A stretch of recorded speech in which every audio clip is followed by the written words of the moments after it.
ګرمي وه او غربت هم د صحابه کرامو انتهایي سیوا و.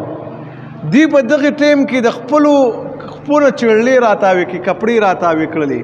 دی وتړلې ځکه پیزار د چا نه و ډېرو کمو خلکو پیزار به و او په دې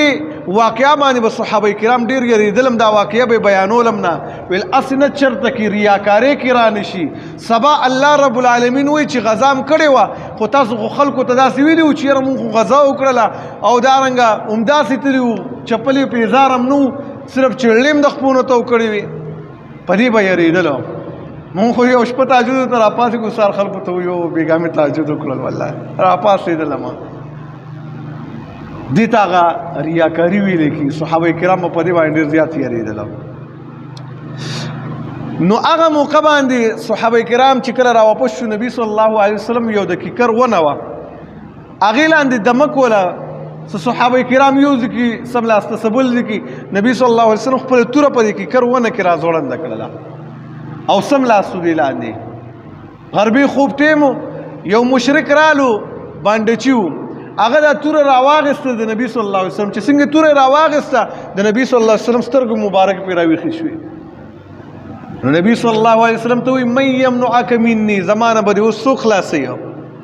نبي صلی الله علیه وسلم ورته ویل الله رب العالمین به مې درنه خلاصوي. صحابه کرام شته خو دشته څوک یو ځای کې دي څوک بل ځای کې د عربو ګرمي لږه سخته وي او بیا چې د ګرمي موقع وي نو هر چا ځان له یو سوري له ځای کتلو نو خلق لري لري پراته نبی صلی الله علیه وسلم جدا و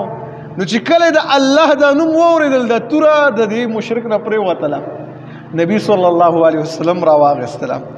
او هغه ته ویل من یمنعک مني تا به اوس زمانه څوک خلاصوي نو هغه د خولې نه الله لفظونه وتلو وجه څه شی وه وجه دا وه د هغه د الله سره تعلق نه و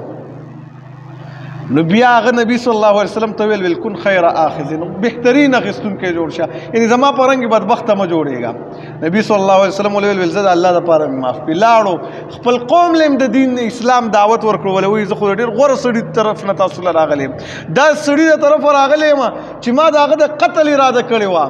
او هغه زه معاف کړلم